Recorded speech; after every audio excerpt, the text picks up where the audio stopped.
The show's creators have defended the Gilded Age's tragic death in Season 3, Episode 6.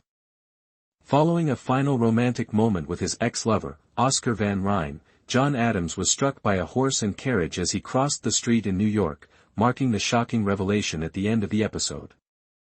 The death of John Adams, the first significant character to pass away on the Gilded Age since Ada's husband Luke, would come as a shock to the program in Episode 6 of Season 3.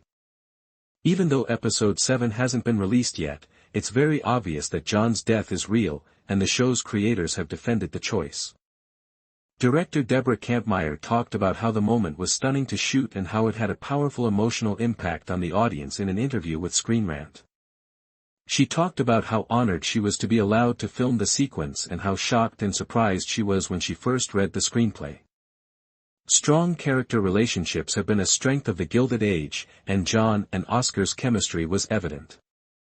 The argument for the ruling does make some sense, as unexpected deaths can happen in life. Anyone can experience it at any time.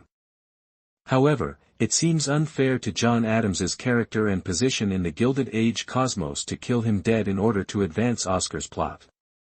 Additionally, there are echoes of the infamous bury your gays cliché, which I hope had nothing to do with anything.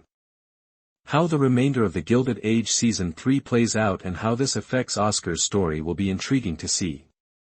He probably has internal conflict and is a broken man, which, if handled well, may make for an intriguing character study. The executive vice president of HBO programming and head of HBO drama series and films, Francesca Orsi, stated, "We are extremely proud of the unquestionable viewership heights that The Gilded Age has attained this season.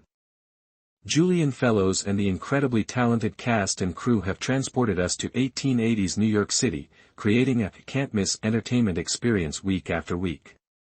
We're thrilled to continue exploring these characters' lofty goals for what we promise will be an exciting fourth season."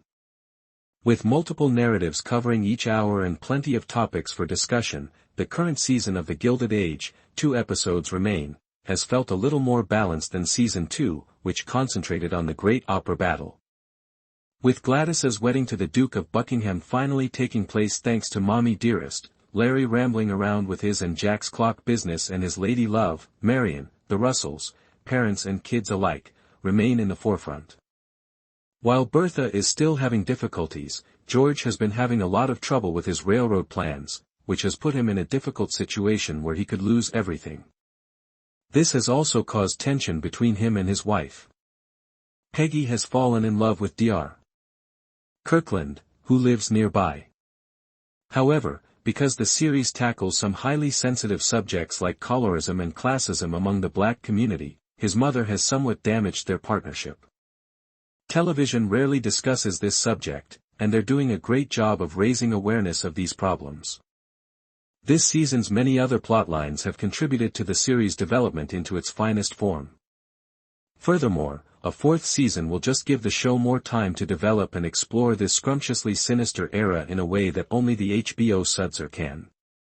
You may relax knowing that you'll have your fill once more, regardless of whether you're here for the romance, the stunning dresses, the brutal business deals, or all of the above.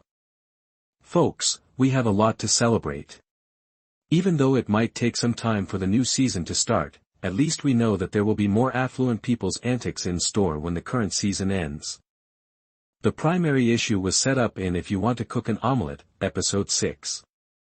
When Bertha Russell, Carrie Coon, visited Sidmouth Castle, she was appalled by the harsh circumstances her daughter Gladys, Theresa Farmiga, had to endure under Lady Sarah, her new sister-in-law.